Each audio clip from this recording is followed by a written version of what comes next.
Hola Pablo, ¿cómo estás? Hola Erika, ¿qué más? ¿Cómo te va? Súper bien, Pablo, súper bien. Como siempre, gracias por aceptar la invitación, hasta que tú sabes que es tu casa. Y le estaba contando a las personas que me encanta lo que tú haces, me encanta la manera tan profesional, también en que lo haces, pero la manera también, Pablo, en que te muestras tan vulnerable ante las cosas y ante las situaciones de la vida, porque muchas veces Pablo nos dice, pero si es psiquiatra, le pasarán cosas como a nosotros. Estaba viendo un video tuyo precisamente del miedo, el miedo que le tenías a las serpientes y a las partes donde hay mucho tumulto, donde te sientes ahí como que no puedes respirar y ahí mostraste tu vulnerabilidad. Me gusta mucho eso, Pablo, porque de eso se trata. Es la gente que te vea también humano y que aunque somos médicos, aunque eres psiquiatra, pues también te suceden las mismas cosas. Así que Pablo, súper bienvenido y sobre todo para tratar este tema de combate tus miedos y recupera tu confianza. Y yo te decía, Pablo, combate, elimina, identifícalos, pero al fin y al cabo eso es lo que vamos a trabajar aquí y gracias por aceptar la invitación. No, gracias Erika. Yo siempre que pueda, pues muy contento de estar aquí y de compartir con la gente que te sigue y ojalá pues lo que hablemos sirva, aporte, que esa es la idea. Ay, bueno, Pablo, muchas gracias.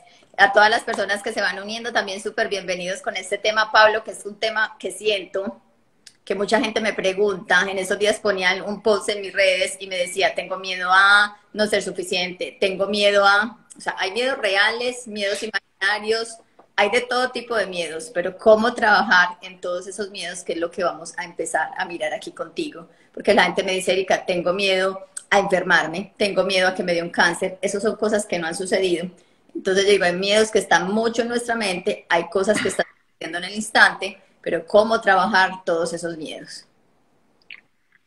Mm, pues yo creo que una parte importante por la que deberíamos comenzar es por un tema que acabaste de mencionar, que es la vulnerabilidad. Y pues la palabra la interpretamos como que yo estoy predispuesto o que soy susceptible a sufrir algún daño. Sin embargo, desde la visión de la psicología uno puede interpretar la vulnerabilidad no como algo negativo, como algo malo, sino que hace parte de la experiencia de los seres humanos. O sea, nosotros somos vulnerables en 20.000 circunstancias de la vida, tanto a nivel de salud o a nivel de condiciones externas que no dependen de nosotros. Por ejemplo, yo creo que la pandemia que vivimos en el 2020 nos enseñó eso. O sea, muchas personas vivían tranquilas por la vida porque pues todo lo tenían resuelto aparentemente y llega una condición que no depende de nosotros, que nos encierra, que hace que se mueran muchos familiares, muchos amigos, que la economía cambie, tantas cosas. Y en ese momento nos dimos cuenta pues que éramos vulnerables, o sea que nosotros en cualquier momento podemos estar sometidos a un estrés que nos sobrepase o a un peligro real. Entonces, el concepto de la vulnerabilidad me tiene que servir para entender que si bien yo puedo estar expuesto a situaciones que me generen miedo, ansiedad o estrés, pues también darme cuenta de que esa vulnerabilidad hace parte de la experiencia humana y que ante eso yo tengo dos caminos: retraerme, esconderme, no hacer nada, no salir por miedo al juicio, por miedo al ridículo, por miedo al que dirán, o simplemente entender que es parte de las posibilidades que hay cuando yo trato de hacer algo, de salir adelante, de sobresalir, de hacer algo diferente. El estar expuesto hace parte de ese camino que hay que recorrer. Entonces, la vulnerabilidad no necesariamente tiene que ser entendida como algo malo o como algo negativo. Eso es una cosa que me parece importante como dejar clara. Y lo otro es que, mira, por ejemplo, ahorita que hablabas del video donde estaba en Turquía en estas cavernas muy estrechas, yo soy muy claustrofóbico y pues ese día, no sé, tenía como la intención de superar el reto, estaba con mi familia, y cuando estaba allá no fui capaz. O sea, me devolví, ¿no? Dije, no, vayan ustedes que yo no puedo, de verdad no puedo. E intenté y llegué hasta una partecita, ya cuando el túnel se empieza a estrechar, me da la condición de pánico, el ahogo y todo lo demás y me retiro, pero finalmente dije, ¿qué es lo peor que puede pasar acá? Pues si no lo intento no voy a ser no voy a saber si lo voy a superar o no. Y pues en ese momento reconocí la vulnerabilidad, pero finalmente me aventuré y lo hice y queda la satisfacción de haberlo hecho.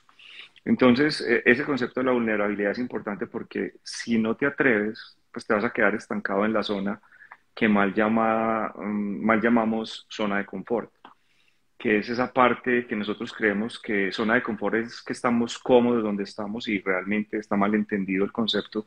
Zona de confort hace referencia a lo que es cómodo para el cerebro, a lo que el cerebro ya sabe hacer, a lo que el cerebro está habituado, a no madrugar mucho o a no esforzarme demasiado o a no meterme en en el caso mío, a estas cavernas o estos lugares estrechos. Eso es zona de confort. Y hay una teoría muy interesante que es la teoría de las cuatro zonas, que dice que en general un ser humano pues tiene como aspiraciones en la vida y quiere ser exitoso, quiere sobresalir, pero fíjate que no todo el mundo sobresale. La mayoría de las personas son personas promedio, solo algún grupo de personas destacan en algún área en especial.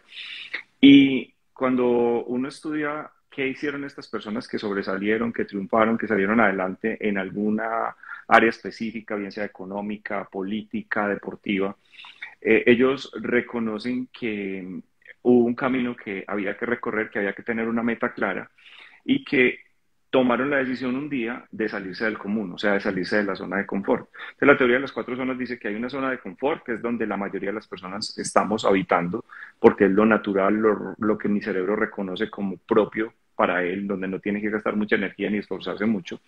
Hay una segunda zona, que es la zona de aprendizaje, donde uno sale y se prepara. Entonces, en la zona de aprendizaje, pues estudio un tema, me preparo para alguna cosa, viajo y conozco, aprendo un idioma. Esa es la zona de aprendizaje.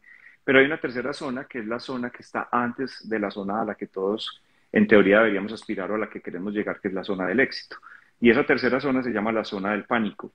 Y muchas personas, por no transitar por la zona del pánico, porque qué miedo, si me equivoco, si fallo, si me quiebro, qué irán a decir, qué irán a opinar, pues prefieren devolverse a la zona de confort. Entonces, algunas personas se aventuran y salen de la zona de confort y aprenden. Pero entonces, ese amigo que uno conoce, cajero de un banco, que estudió administración en EAFID, que tiene el MBA de no sé qué universidad, que ha hecho todos los cursos y sigue de cajero en un banco. Y uno se pregunta, ¿pero por qué no has montado tu negocio? ¿Por qué todavía estás empleado? No es que todavía me falta prepararme más, es que todavía no estoy seguro del todo. Y entonces utilizan esa zona de aprendizaje para quedarse ahí como una como un escudo para no transitar por la zona del pánico. Y hay que entender que en la vida las cosas desconocidas, las cosas nuevas, pues dan miedo, es natural, pero es un miedo que además es útil porque me permite activar una cantidad de recursos dentro de mi cerebro, memoria, atención, concentración, foco, para poder desarrollar bien esa tarea y transitar lo más fácilmente posible por la zona del pánico para poder llegar a la zona del éxito. Entonces, uno se prepara y decimos en esta teoría que la mejor forma de disminuir el miedo, no de quitarlo porque el miedo es fisiológico, es natural, de disminuirlo al máximo es prepararme lo mejor posible en la zona de aprendizaje. Sin embargo, hay experiencias que no las voy a tener si no transito por esa zona de pánico. O sea, que hay cosas que yo no puedo aprender en los libros, como dicen por ahí, nadie aprende a nadar por internet. O sea, si no te metes a la piscina, no vas a saber qué es nadar realmente nunca. Entonces, prepararse muy bien minimiza el miedo para transitar por esa zona del pánico y finalmente acceder a lo que queremos, a esa zona de éxito. Y la Universidad de Harvard dice que si estás transitando por la zona de pánico y no alcanzas el éxito que deseas, si entre comillas te equivocas o fracasas, la Universidad de Harvard dicen que no existe el fracaso, sino que existen experiencias de aprendizaje. O sea, mira que es lo mismo, pero es una forma diferente de verlo. Eso es lo que yo siempre les digo, el vaso nunca está medio lleno ni medio vacío. El vaso siempre tiene agua hasta la mitad. Yo lo veo según mis gafas, según mi óptica, cómo lo quiero ver, medio lleno, medio vacío. Entonces, yo puedo ver que fallé y que fracasé en un intento, y eso puede ser el acabose, me destruí emocionalmente, se lo dije, me lo advirtieron, todo lo demás, o simplemente a ver qué hice mal, en qué fallé, cómo me tengo que preparar, me devuelvo un poquitico a la zona de aprendizaje y vuelvo y lo intento. En la zona de aprendizaje, cuando uno va a dar ese saltico a la zona de pánico, tiene que tener mucho cuidado de quién se rodea. ¿Por qué? Porque cuando tú quieres sobresalir y quieres salirte de tu zona de confort, pues habrá personas que no quieren que tú lo hagas. entonces te van a decir, no, deja de ser vos, que te vas a arriesgar, vos tenés un trabajo bueno, ¿para qué te vas a poner a inventar? Y pueden pasar dos cosas ahí realmente. Esas personas pueden tener más miedo que tú y de verdad te quieren y no quieren que sufras. O dos, son personas que no se quieren quedar solitas en la zona de confort y no quieres que los dejes por allá tirados. Entonces también es muy importante uno estar atento de quién se rodea. Por ahí dicen que uno es el promedio de las 5 personas con las que se mantiene la mayor parte del tiempo. Entonces es bueno escoger esas personas. Sí, Pablo, ¿y cuánto pasa eso que tú estás diciendo? Que muchas veces es nuestras seres, pues la familia, los más cercanos, que ni siquiera son nuestros miedos, se ven reflejados en nuestro miedo y compartimos algo y entonces se priva uno de vivir una realidad porque te dicen, así como tú dices, ¿para qué lo vas a hacer? Eso no es para ti, quédate mejor en este lugar que estás más cómodo. Y finalmente pues terminamos, si no estamos seguros, pues cediendo como ante todo eso. Aquí alguien nos preguntaba cómo controlar esos miedos y es que a veces, Pablo, lo que yo te decía ahora, listo, tengo miedo a enfermarme, tengo miedo a que me dé cáncer, o sea, son cosas que van estando en nuestra mente, pero que además no son reales, es algo que no ha sucedido, es algo que no ha pasado, pero es un constante miedo, me voy a enfermar, me dar cáncer, me voy a morir, esto me va a pasar. ¿Cómo trabajar esos miedos, Pablo? Y sobre todo, pues aquí hay gente que pregunta que si tú haces hipnosis, que si haces no sé qué, tú sí haces hipnosis, ¿cierto? Sí, sí, pero la hipnosis no es mágica como la gente cree. No, La la hipnosis gente es una... pero no es mágica, pero al real es cómo empezar a trabajar en todos esos miedos que de verdad es como una zozobra en el interior de las personas que no está sucediendo nada, no está pasando, pero qué tal si me muero, pero qué tal si tengo un accidente, qué tal si a mi hijo le pasa esto. Y por ahí decían algo que es que lo contrario a la vida no es la muerte, sino que realmente es el miedo, porque nos privamos de vivir una vida real con tanto miedo que tenemos y no vamos como dándole la cara a esa realidad. La mejor manera, como tú decías, de enfrentarlo, de vencer un miedo es enfrentándolo, es experimentándolo, es decir, se te vuelve como al final tan habitual que tú dices, esto ya lo pasé una vez, ya lo pasé 2 veces, ya lo pasé 3 veces y puedo seguir transitando con esto y no pasa nada. Sí, hay una frase que dice que la vida está al otro lado del miedo. Exactamente. Así es como dice la frase. No, mira, ahí hay que mirar, hay miedos que son normales, naturales, fisiológicos, inclusive que me advierten del peligro. Dicen los antropólogos que estamos vivos gracias a ese mecanismo del miedo. O sea, si no le tuviéramos miedo a ciertas cosas, pues no estaríamos acá. O sea, es también un sistema de supervivencia. Mm, con respecto a esos miedos que tú me estás mencionando, desde la psiquiatría, yo podría entender que esa persona que todo el tiempo se está anticipando de manera negativa a las cosas malas que pueden suceder, y si me muero, y si me dejan, y si me quiebro, y si se cae el avión, y si, todos esos isis hacen parte de un trastorno, creería yo, y pues casi sin temor a equivocarme, el trastorno más común hoy en psiquiatría en el mundo, que es el trastorno de ansiedad generalizada, que es una condición médica que tiene, pues como casi todas las patologías psiquiátricas, un componente biológico, genético, heredado, pero que también tiene un componente de personalidad y que también depende del entorno en el que esa persona esté viviendo. Entonces, la combinación de esos tres factores hace que una persona tenga más predisposición o no a una enfermedad psiquiátrica, en este caso la ansiedad.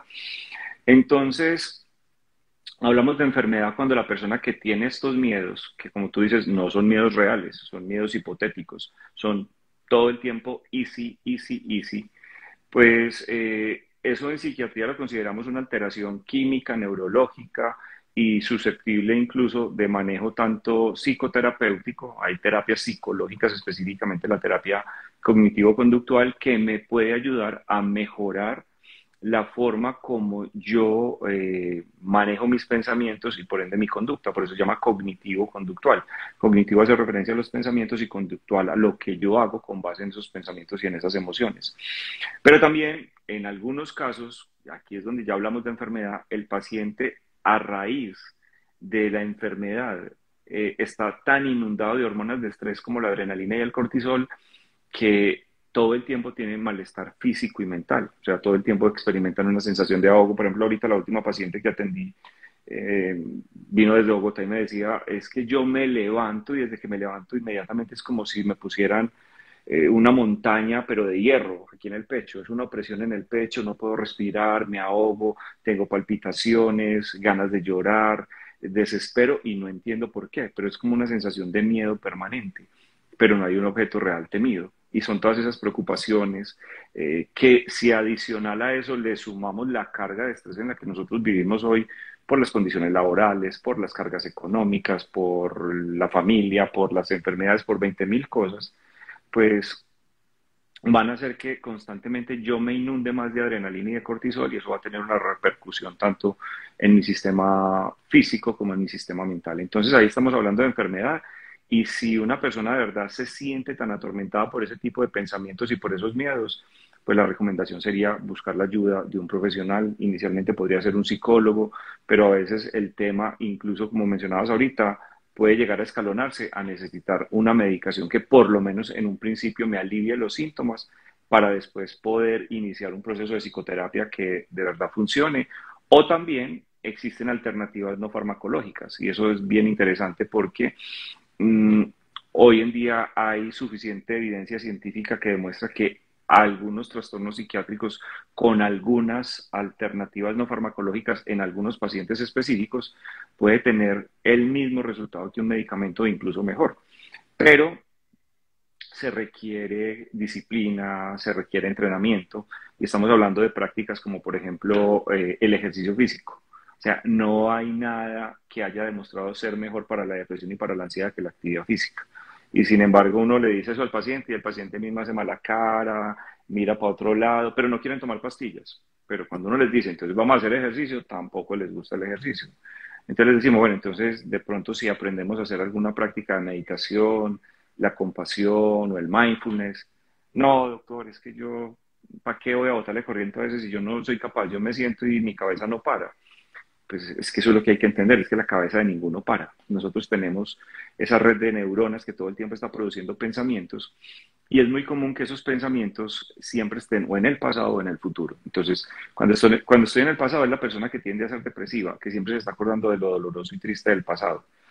Pero el ansioso vive en el momento presente, pero anticipándose al futuro que, como les digo, es un futuro ficticio, o sea, es algo que yo estoy asumiendo que puede pasar, pero dicen que de esos easy, que yo tengo miedo que tal vez algún día pasen, el 90% nunca suceden. O sea, que yo me paso el 90% del tiempo en mi mente sufriendo por cosas que no van a pasar.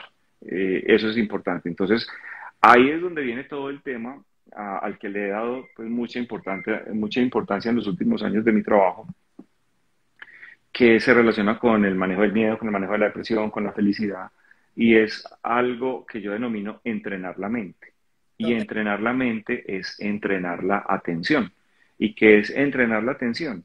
Pues darme cuenta de ese flujo continuo de pensamientos que yo tengo en mi cabeza que yo creo que son míos, que yo creo que yo estoy produciendo, pero que hoy, a través de la neurociencia, sabemos que no es cierto y podemos corroborar lo que Buda dijo hace 2500 años, que nosotros sufrimos es por el pensamiento, porque nosotros nos identificamos con esos pensamientos automáticos, pero que realmente yo puedo ser capaz de disociarme, de salirme, de no irme en esa corriente de pensamientos y puedo desde afuera, como un observador, realmente analizar, mirar, contemplar esos pensamientos y darme cuenta si son reales o no y escoger los pensamientos que yo quiero tener. Eso es muy bonito porque en espiritualidad, en estas religiones orientales, ese fenómeno, ese ser consciente de que yo no soy esos pensamientos, es lo que ellos llaman el despertar de la conciencia o la iluminación. Por eso Buda quiere decir el despierto, porque Buda fue el que se dio cuenta de que nosotros sufríamos por eso, porque vivíamos anclados al dolor de los pensamientos del pasado o al miedo de los pensamientos de cosas que creíamos malucas que iban a pasar en el futuro. Eh, Digo yo, la ciencia corrobora hoy, porque cuando hablamos de estas tradiciones, budismo, por ejemplo, ellos dicen que el ego es esa parte mía que todo el tiempo está pensando en el pasado y en el futuro, pero que utiliza una estrategia que es la del tiempo. ¿Cuál? Pasado, futuro, nunca en el presente, porque en el presente no puede existir. En el presente habita es la otra parte, la contraparte, que es la conciencia, que es la parte que observa, que es la parte que mira. Hoy en neurociencia sabemos que existe una red de neuronas que nunca para, pero que siempre está en el pasado y en el futuro, que se llama la red neurológica por defecto, que es el equivalente a lo que Buda decía, que es el eco. Y hoy sabemos, esa red consume mucha energía, Erika, esa red nunca para, siempre está funcionando. De hecho, por eso se dieron cuenta que existía, porque estaban estudiando unos pacientes en unos resonadores, midiéndoles pues cómo funcionaba el cerebro a través de imágenes, y en un momento les dijeron descansen y no hagan nada. Y se dieron cuenta que cuando les decían descansen y no hagan nada, el cerebro seguía pintándose de distintos colores y distintas áreas. Entonces un investigador vio eso y les decía, no, en serio, no hagan nada, no piensen, descansen. Y los que estaban siendo investigados decían, es que no podemos, o sea, es que tratamos, pero el cerebro, pues, los pensamientos aparecen. Entonces, esa red neurológica por defecto sabemos que consume mucha energía, mucha glucosa, y esa hiperactividad de esa red, porque no somos conscientes de entrenar la mente, de parar, de respirar, de meditar, de prestarle atención a los pensamientos, hoy sabemos tiene influencia directa en 5 enfermedades. Voy a tratar de acordarme de las 5. Tan- Déficit, déficit de atención, ah, no, a nivel neuropsiquiátrico, déficit de atención, autismo, depresión, ansiedad y Alzheimer. ¿Listo? Entonces mira qué tan importante es empezar a entrenar nuestra mente para empezar a tener una mejor salud mental. Ahora, eso estoy hablando de enfermedad psiquiátrica. Otra cosa es la personalidad que yo tenga.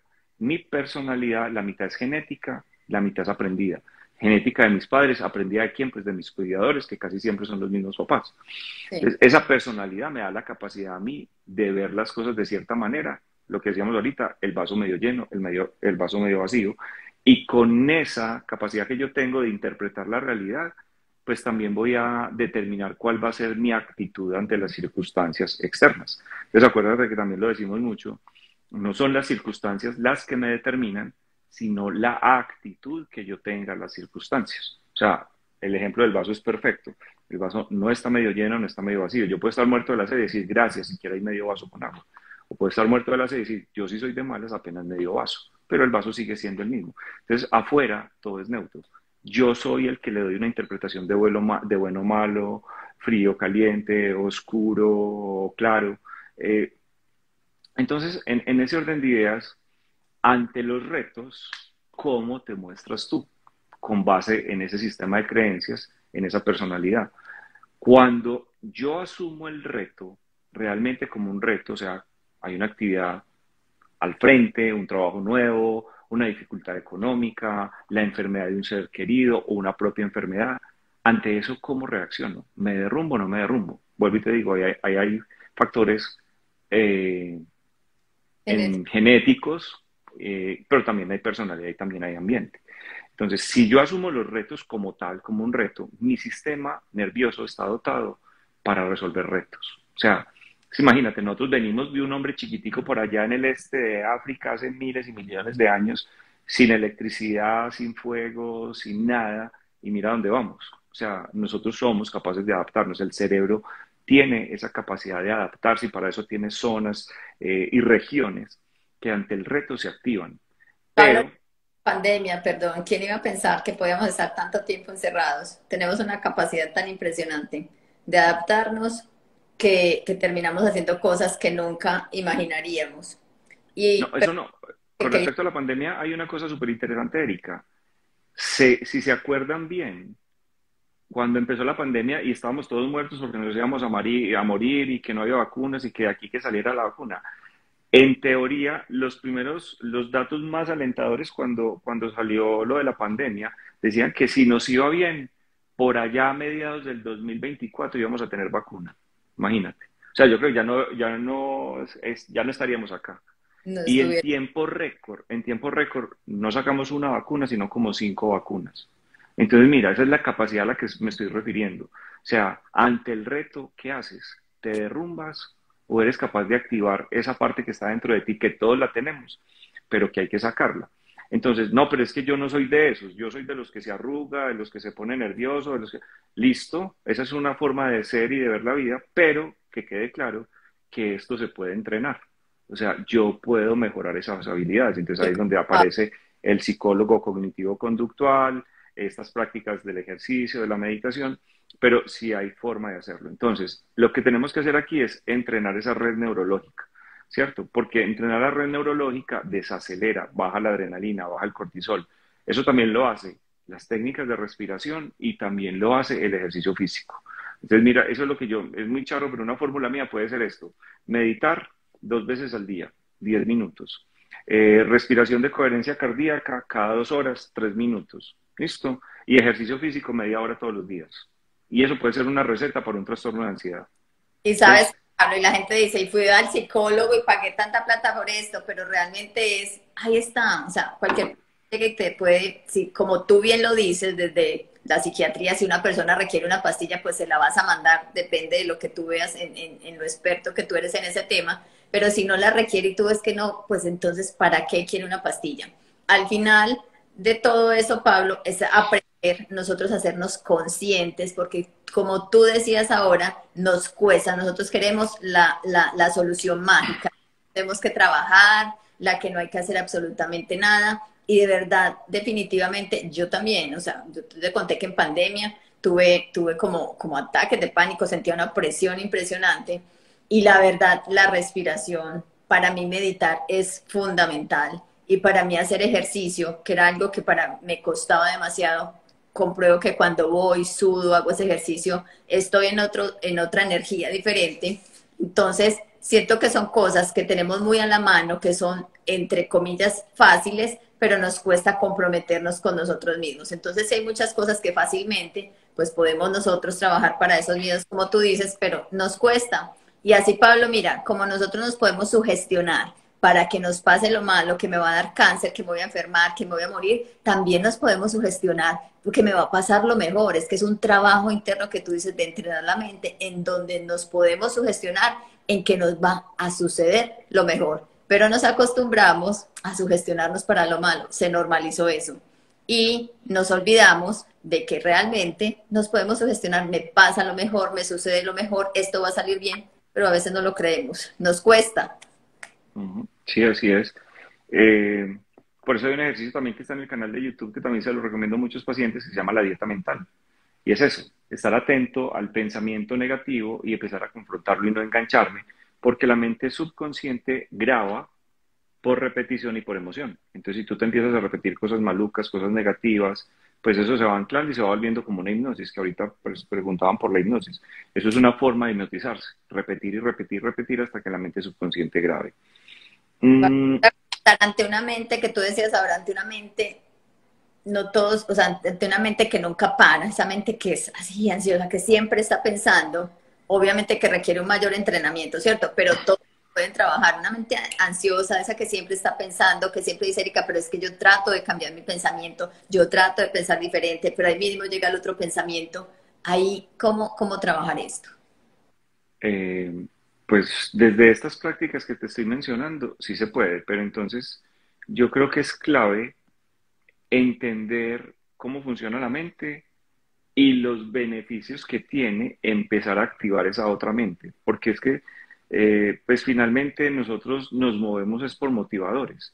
Entonces, al principio meditar es muy aburridor, ¿cierto? Y es muy problemático para muchas personas porque pues uno ve a una persona meditando ahí sentada con los ojos cerrados y si yo estoy en el mundo de las carreras, en el mundo pues que vivimos, y digo, este no tiene nada que hacer, este está perdiendo el tiempo. Yo como me voy a sentar ahí 20 minutos a cerrar los ojos, sabiendo que tengo que preparar un informe, que tengo que ir al banco, que tengo que ir a recoger los niños, yo no tengo el tiempo para eso.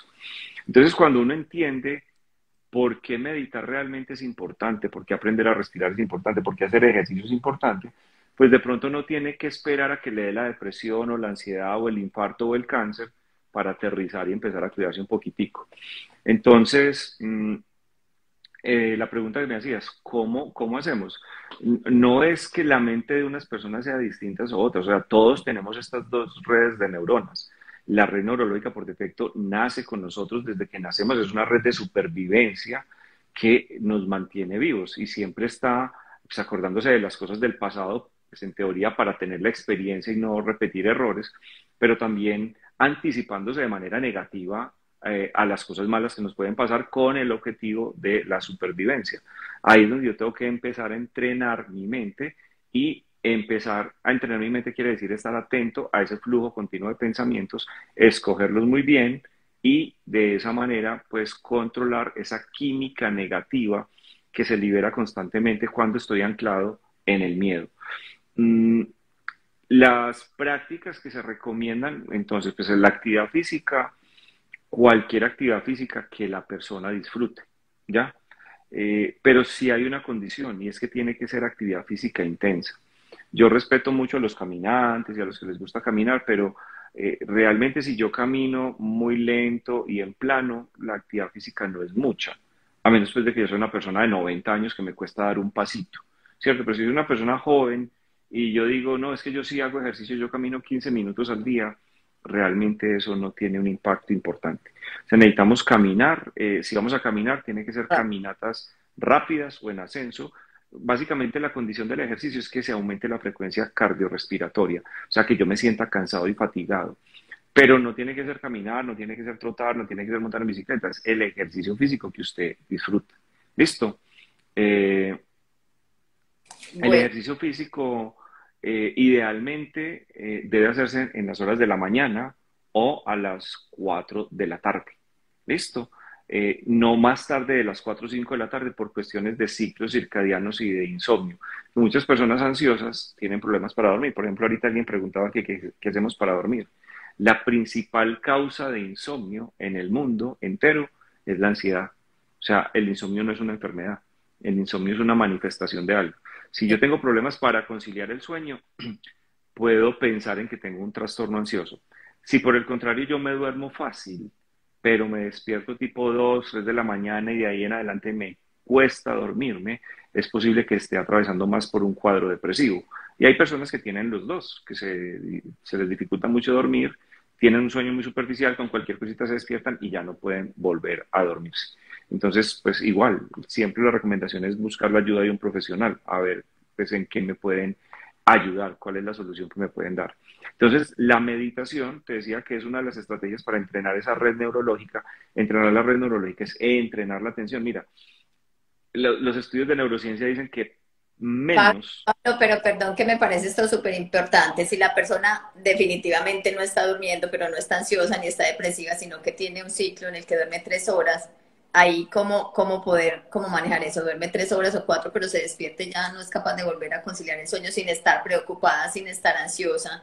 Eso, Ahí eso, eso que me estás diciendo, Erika, es muy raro que exista. Realmente o sea, un trastorno primario del sueño, yo en 20 años de psiquiatra nunca lo he visto. O sea, está una que persona, hay algo que o sea, la gente, una persona que no duerma porque sí, no. Ahora, puedo decir, estuve un compañero en mi residencia de psiquiatría que dormía 4 horas eso, 4 horas. y eso le alcanza. Pero entonces es diferente porque ahí la persona no se está quejando de insomnio. La persona duerme 4 horas y se levanta como si nada. Pues te digo, conozco a una persona, sé que existen esas personas, pero esa persona no está sufriendo porque no duerme. Esa persona con 4 horas que duerme funciona perfecto. No es lo normal. Ahora, eso de que hay que dormir 8 horas, eso es relativo. No todo el mundo. Hay personas que con 6 horas tienen, hay personas que con 7, ¿cierto? Entonces, digamos que el promedio debe estar más o menos entre 6 y 8 horas de sueño, debería ser lo recomendado. Pero normalmente las razones por las cuales una persona no duerme es porque tiene o dolor físico, o hambre, o depresión, o ansiedad. Esas son las grandes 4 razones por las que una persona no duerme. Entonces, pues, ¿quién duerme con un dolor? Es imposible. Con hambre, pues creo que la mayoría de las personas, gracias a Dios, los que nos están escuchando no padecen hambre, ¿cierto? Pero depresión y ansiedad sí. Y muchas veces las personas tienen ansiedad y consultan al médico general o de pronto al psiquiatra se le pasa y lo diagnostican como depresión y lo que tiene es ansiedad. Listo. Y muchas veces el tratamiento para la depresión se demora mucho más tiempo para actuar y el paciente sigue sintomático porque lo que tiene es ansiedad, pero esa ansiedad lo ha llevado a estar triste y aburrido. Entonces muchas veces coexiste la ansiedad con la depresión y es bien importante hacer ese diagnóstico diferencial. Pero como tú me estás mencionando que la persona simplemente duerme 3 horas, pero que no tiene ningún problema, ninguna preocupación, que no tiene nada, pues esa persona si le pasa eso, posiblemente no se esté quejando por el sueño. Pues duerme lo que necesita, es el ciclo de él. pero que duerme muy poquito y que a la final, no sé qué tiene que ver que aquí también nos ponían que tomaban melatonina y que concilia más el sueño. Yo no sé si eso sea bueno, si no sea bueno, pero te lo pregunto. La melatonina es algo que se volvió muy de moda, pero la melatonina tiene unas indicaciones muy precisas, ¿cierto? No es para inducir el sueño.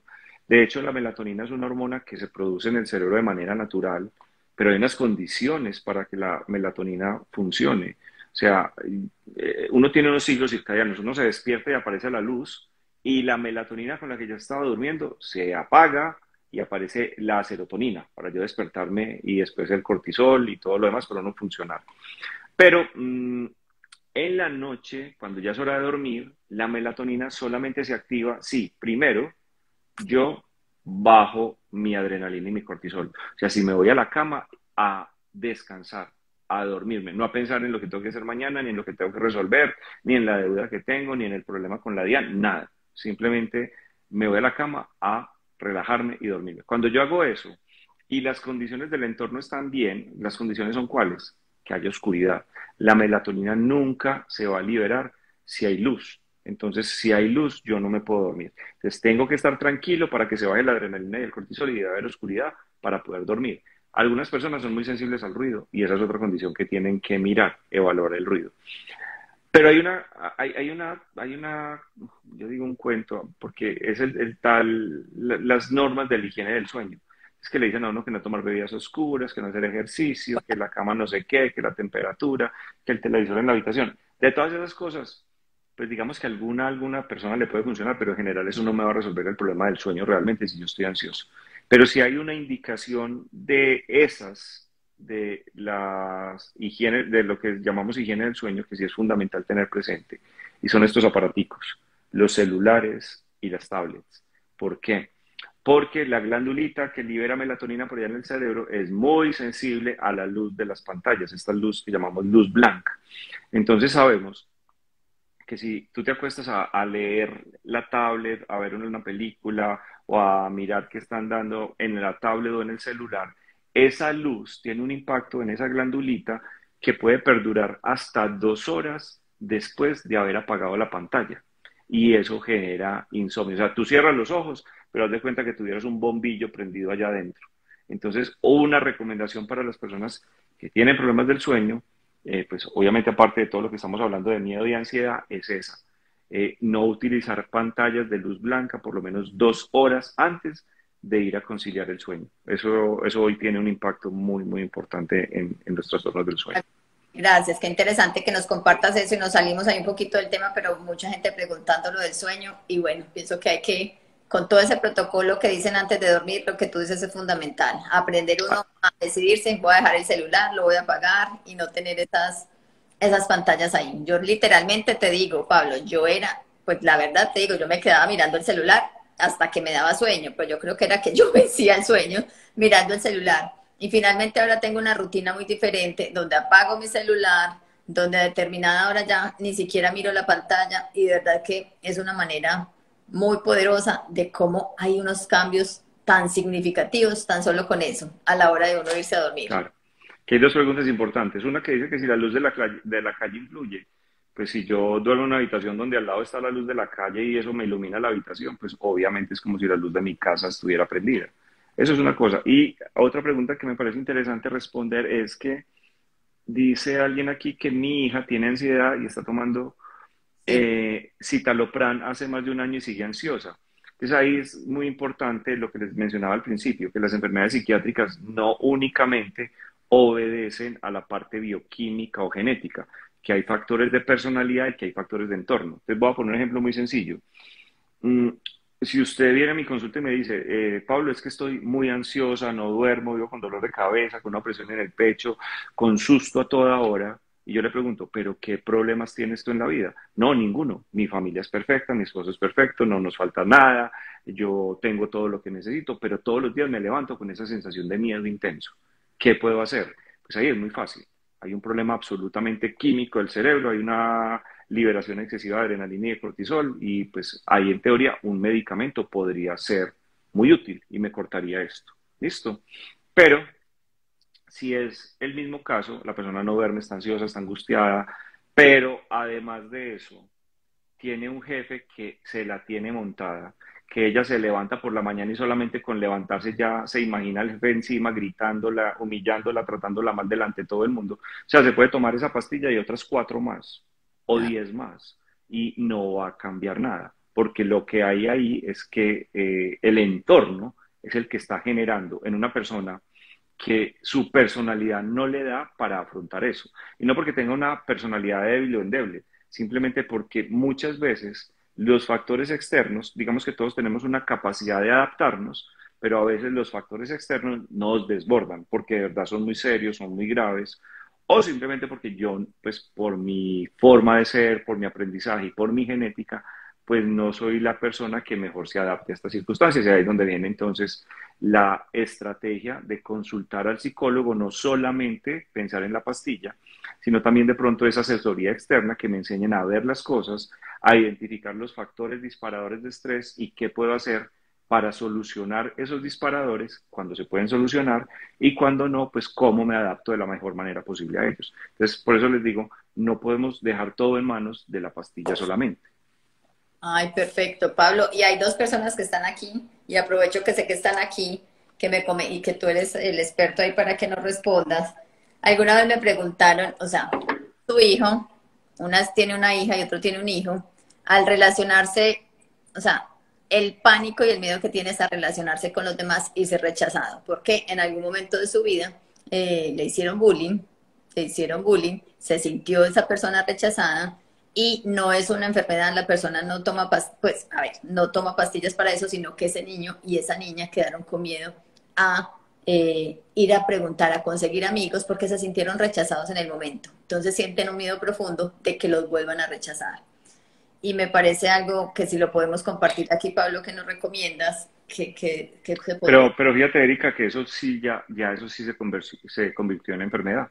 O sea, hubo un evento externo, ¿sí? Un trauma que generó un estrés posterior. Entonces, podemos hablar aquí o de estrés postraumático, porque la persona solamente con pensar en que va a volver a enfrentarse a ese miedo, se desencadena el mismo pánico, el mismo dolor, la misma humillación, las mismas hormonas en su cuerpo, con solamente pensar en que va a volver a someterse a ese objeto temido. Entonces, eso lo podemos configurar como un estrés postraumático, aunque el estrés postraumático hace referencia a situaciones donde mi vida estuvo en peligro de muerte.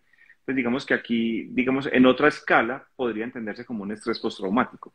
Pero adicional a eso, es muy frecuente un trastorno en psiquiatría que justo se presenta en los adolescentes, alrededor de los 12, 13 años, que se llama trastorno de ansiedad social, que es la persona que tiene demasiado miedo a exponerse públicamente. O sea, es el niño en el colegio que aunque es muy buen estudiante, nunca levanta la mano porque lo van a mirar y de pronto se equivoca y de pronto se ríen. O que si lo sacan al tablero a exponer, a leer, se ahoga, se pone rojo, le da taquicardia, evita al máximo reuniones sociales, tiene mucho temor a enfrentarse a personas de mayor rango, a los profesores, a los decanos, a los jefes o a las personas del sexo contrario. Todo eso son criterios. Entonces habría que analizar en estos niños cuál de las dos prima, pero finalmente las dos hacen parte de los trastornos de ansiedad y ambas tienen tratamiento.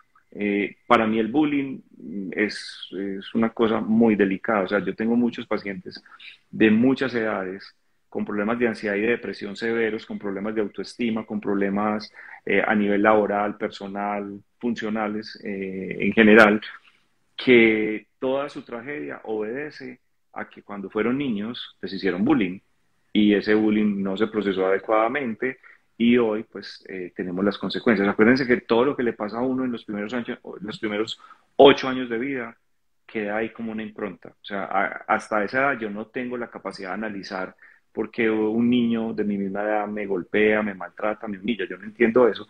Yo lo único que entiendo ahí es que el mundo es hostil, que el mundo es agresivo. Entonces yo crezco y mañana cualquier persona me puede hacer lo mismo. Y los que están, Entonces, Pablo, ¿qué hacer entonces en ese caso? Requieren ¿pues qué? los que Pero- realmente están en esta edad, que tienen 12, 13 años, que son víctimas de bullying, que tienen ese comportamiento porque ya tienen miedo a hablar, a que sentir rechazados, No, ahí es tratar. donde viene la participación del terapeuta, pues el bullying hay que intervenirlo a todos niveles, pues desde el colegio, hay colegios que tienen más conciencia de esto, otros no tanto, pero el bullying debería ser considerado un delito, pues es una cosa de verdad muy grave. Entonces hay que hacer una intervención a nivel de colegio, a nivel de sociedad, a nivel de familia y obviamente a nivel individual. Pues las personas que están siendo víctimas de esto, pues hay que evaluarlos. Muchas veces pues ya están metidos en un cuadro ansiosos y depresivos muy severos y ahí pues sentarlos a meditar y a respirar, hacer ejercicio, pues no va a ser tan fácil y a veces vamos a requerir también la ayuda del medicamento. Hay psicólogos y psiquiatras expertos en niños y en adolescentes. Hay muchas terapias para trabajar el estrés postraumático, los traumas, pero no nos podemos quedar solamente, pues, qué pecado estos niños lo que les pasó, no, hay que hacer algo. O sea, tratamiento sí hay. De un acompañamiento y de un trabajo con ellos, Claro ¿cierto? que sí. Sí, claro que sí. Entonces, con respecto a todos, gracias por todo lo que nos has compartido, que de verdad, muchas gracias, muy valioso. Con respecto a todos estos miedos, cuando la persona, además de acompañamiento, tú ahora decías, recomiendo, para vencer un miedo, también yo soy partidaria, hay que enfrentarlo, ¿cierto? Hay que enfrentarme a eso, si me da miedo hablar en público, pues obviamente entre más veces me expongo, pues más veces lo voy a normalizar y voy a ver que no era tan difícil. Y por ahí escuchaba a alguien que decía, lo peor que puede pasar es que no pase nada. Entonces, finalmente es como exponerse. Yo la verdad sentía mucho miedo a hablar en público, sentía mucho miedo de decir voy a dictar este taller y entre más lo así me daba una ansiedad, Pablo, literalmente ansiedad. Y yo decía, lo voy a hacer y cuando lo hacía yo decía, pero no pasó nada. Entonces no sé si hay situaciones a veces más extremas, otras no, pero siento que cada vez que vamos sobrepasando esos miedos, que vamos enfrentándonos a ellos, que vamos viendo que realmente muchos están en nuestra mente, que muchos vienen de nuestras creencias, que muchos vienen por diferentes situaciones, pues entonces vamos como saltando esas capitas y vamos diciendo realmente aquí no pasaba nada. Todo, descubrimos que sí es algo que estaba solo en nuestra mente. Como esos dos lobitos, Pablo, que decimos que el cuento del lobo, ¿cuál gana más la pelea? ¿Cuál gana la batalla? Al que más le demos más fuerza. Sí, pero ahorita que decías que lo peor que puede pasar es que no pase nada, pues yo creo que eso sería lo mejor, que no pasara nada.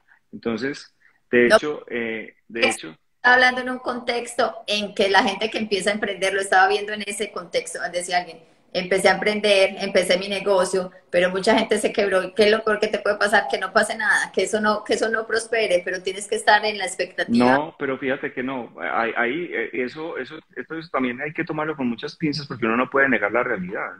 O sea, lo peor que puede pasar es que me quiebre. Pues imagínate uno tratando de emprender, prestando plata o con los ahorritos y quebrarse. Entonces ahí es donde el miedo se vuelve un miedo funcional. ¿Qué tal que me quiebre? Entonces, pues, tengo que hacer algo. No me puedo quedar sin hacer nada. Entonces, ese miedo, ese qué tal, ¿cuál es el peor escenario? Que me quiebre y que me quede sin nada. Ese es un escenario muy trágico, pero es un escenario real. Entonces, ese miedo, ¿para qué sirve? Para prepararme bien, para no irme a montar un negocio a la loca, porque es que yo creo que vender empanadas de aserrín es muy buen negocio. No, voy a pensar bien qué es lo que voy a hacer para mitigar. Entonces ahí volvemos a la teoría de las cuatro zonas. Estoy aburrido en la zona de confort, me salgo y aprendo, me preparo lo mejor que pueda para hacer. Sé que hay un riesgo, pero trato de mitigar el miedo. Te decía eso porque Víctor Frank, el hombre, el que escribió El hombre en busca de sentido, que habla mucho de que la actitud la que nos determina, no los factores externos, él decía que él fundó, después de que él sobrevivía a los campos de concentración, él fundó una terapia psicológica que se llama la logoterapia. Sí. Y uno de los ejercicios de la logoterapia es siempre, y puede servir en algunos casos, es cuál es el peor escenario. ¿Listo? ¿Cuál es el peor escenario? Entonces, por ejemplo, en el caso que tú estabas exponiendo, no, es que tengo que dar una presentación. Entonces, ¿cuál es el miedo que le da a uno? No, si se me olvida, si no me acuerdo lo que tengo que decir y me bloqueo, entonces la gente se ríe. Ese es el peor escenario. Pero entonces uno piensa sobre ese escenario. Y si se me olvida y si me equivoco, ¿qué pasa? Pues lo peor que puede pasar es que diga, ay, qué pena, se me olvidó, y voy, cojo mis notas y las leo. Entonces, fíjate que hacer ese ejercicio del peor escenario, en este ejemplo, me da tranquilidad, porque bueno, lo peor que puede pasar es que se me olvide, y si se me olvida, pues no pasa nada. Nadie se va a morir, nadie se va a enojar, y si a alguien no le gustó que me equivoqué, pues de malas ese, pero no pasa nada. Listo. Pero de pronto en el tema de si me quiebro no pasa nada, no, si me quiebro sí pasa mucho. Entonces ahí hay que también Pero utilizar bien. ahí tienes toda la razón, Pablo, y ahí el tema no es como tan profundo, sino que a veces nos cuesta decir, voy a emprender un negocio en el que no tengo que hacer tanto gasto, en el que sé que soy consciente que lo que voy a invertir es mínimo, y más sin embargo me da miedo. Entonces, eso cuando uno dice son grandes cantidades, como tú dices, y me quiebro, hay que estar conscientes de eso. Pero yo lo que quiero decir es que realmente hay tanto miedo en nosotros que son cosas tan sencillas que literalmente no nos atrevemos a cosas que pueden parecer sencillas, pero no hay que menospreciar lo que para mucha gente puede significar miedo. No todos tenemos los mismos miedos. Es que de hecho, Pablo, los miedos no son generalizados.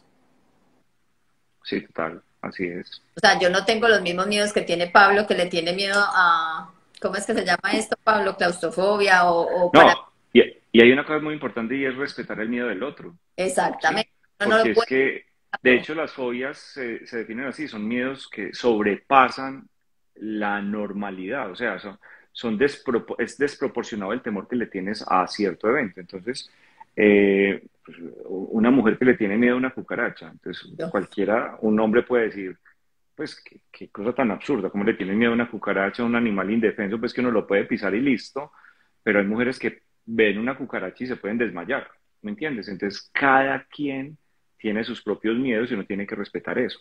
Por absurdos que parezcan, solamente el que padece el miedo sabe qué es lo que experimenta cuando tiene un miedo. Listo. Ahora yo veo documentales donde hay gente que se meten en cuevas estrechitas, pues que no les cabe sino el cuerpo, la cabeza, que yo digo, Dios mío, si se cae una piedra, se quedan atrancados, ¿cómo se van a volver? Y ellos se meten ahí como si nada, ¿cierto? Yo en un espacio no tan estrecho me sofoco, me ahogo, me siento incómodo. Entonces cada quien tiene sus propios miedos, no, los miedos de todos no son iguales porque incluso hay miedos que pueden venir condicionados genéticamente. Ahorita que está tan de moda ese tema de las constelaciones, por esa serie que están dando en Netflix, hoy eso puede sonar ahí como medio ficticio y todo lo demás, pero por estudios muy bien hechos, muy bien documentados, sabemos que hay traumas que se heredan hasta de 3 generaciones atrás. O sea que los miedos también se pueden heredar. Además, la conducta de las personas que te criaron, de esas personas que son muy ansiosas, la personalidad influye mucho, porque si yo tengo la genética de mi mamá que es ansiosa y la personalidad de mi papá y mi mamá, o sea, yo tengo un 25% de mi mamá también, que mi mamá es cuidado, se cae, cuidado, se aporrea, cuidado, se lo roban. Pues imagínate. Entonces, cada quien tiene que ser consciente de que la crianza, el entorno de todos en un momento determinado fue diferente y que todos podemos tener pues condiciones distintas, formas de ver el mundo diferentes. Y eso es muy... Entonces, acuérdense, el vaso siempre está medio lleno, nunca está medio vacío ni medio lleno. El vaso siempre tiene agua hasta la mitad, pero con base en todas esas experiencias de vida, con base en mis creencias, con base en mi genética, yo le doy una interpretación a ese vaso. Entonces hay que ser pues también en ese sentido respetuoso con las demás personas. Exactamente, Pablo, y por eso quería tocar ese tema, porque a veces queremos minimizar el miedo del otro y pues usted le tiene miedo a esa bobada, eso tan sencillo, y realmente es un miedo que está arraigado ahí y que no, y que es tan grande como quizás otro que para ti pueda ser diferente, entonces es muy importante aprender a respetar eso. Pablo, ya tú nos compartiste para aprender a gestionar nuestros miedos o a trabajar, compartes la meditación, hacer ejercicio, la respiración, y ya las personas que tengan como trastornos diferentes pues requieren de un acompañamiento, bien sea psiquiátrico, de psicológico, y el que tenga que ser medicado pues también. Para eso están expertos como tú que los pueden acompañar. Aquí hay gente preguntando dónde te pueden localizar, dónde te pueden encontrar, y ahí está Pablo Gómez Psiquiatra, ¿cierto? En Instagram, Pablo Gómez Así Psiquiatra. es. Ahí lo pueden Sí, seguir, y adicional a eso, yo pienso que también nuestra parte emocional tiene un componente muy importante en todo eso, y por eso me parece tan chévere, Pablo, esa charla que tú vas a hacer, ese taller que vas a hacer el próximo, ahorita es en octubre, ¿cierto? El sábado sí. de octubre, El sábado 1 de octubre es una charla que me invitaron a en dar Medellín, en ¿cierto? celebración de un country acá en Medellín, del Country Club, y pues abrimos una convocatoria para la gente de Instagram para que fuera al country y se agotaron los cupos inmediatamente. Entonces decidí hacerla acá en el centro comercial. Yo trabajo en el Tesoro, acá en la ciudad de Medellín, en el centro comercial. Y el 1 de octubre voy a dar esa misma conferencia y voy a hacer un ejercicio de estos que hemos mencionado. De hecho, vamos a hacer la coherencia cardíaca y vamos a dar unos pilares para que la gente empiece a meditar y se den cuenta que no es tan difícil. Entonces, el 1 de octubre a las 9 de la mañana en el Centro Comercial del Tesoro, en el auditorio del Centro Comercial del Tesoro, las personas que quieran inscribirse, pues pueden buscar en mis redes sociales, ahí está la información aquí en el Instagram, en Pablo Gómez Importante, Psiquiatra. Pablo, y es que para las 5 personas que se inscriban aquí, de que estén en este live y que se inscriban, hay un descuento de, me dice que el 30%. Las 5 primeras personas que estén aquí viendo el live y que quieran ir al taller, que se comuniquen con mi asistente y que digan que estaban en el taller, que estaban acá en este en vivo con nosotros, mi asistente les va a hacer un descuento del 30% para que puedan asistir. Igual la tarifa que hicimos para esta charla es una casi que tarifa simbólica, es una cosa pues como para que la gente de verdad se anime y vaya, porque es bien interesante. El taller se llama Gestión de las Emociones a través del Mindfulness y la espiritualidad. Entonces vamos a hablar de cómo funciona el cerebro, vamos a hablar de los miedos, de esas redes neurológicas y vamos a aprender a hacer unos ejercicios que nos van a ayudar pues a entrenarnos en ese Pablo, sentido. perdón, aquí hay gente que dice que quiere, tú sabes el contacto de tu secretaria donde le pueden escribir, donde la puedes llamar, En- pongo el número si, acá. si buscan en mi Instagram, que es el Pablo Gómez Psiquiatra, ahí está la publicación del evento y ahí están los teléfonos para que se comuniquen. Perfecto, aquí se los iba a compartir, va a ser en Medellín, me Va a parece ser en Medellín, pero también a a principios de noviembre, o sí, noviembre, octubre, vamos a estar haciendo ya un taller de este mismo tema, mucho más amplio, en la ciudad de Bogotá y en la ciudad de Manizales, para que también estén pendientes las personas que viven en Bogotá y en Manizales. Bogotá. Bueno, ya saben los que estaban preguntando en Bogotá. Pablo, de verdad que muchísimas, muchísimas gracias por aceptar, por compartirnos de tu sabiduría, de tu experiencia, pues que me parece súper importante. Y bueno, gracias también a todas las personas que se conectan y que están aquí en este live con nosotros. Los invito a que los que puedan aprovechen esa oportunidad. Yo estoy aquí en Panamá, pero los que puedan vayan a este taller.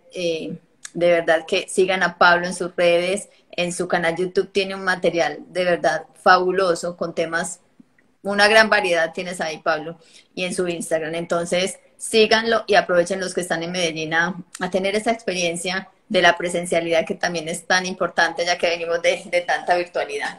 Muchas gracias, Pablo, por acompañarnos, por aceptar la invitación. Y bueno, tú sabes que por aquí sigues como un invitado siempre de este espacio. ¿Listo? Listo, Erika, muchas gracias y saludos a todos. Un Bueno, abrazo.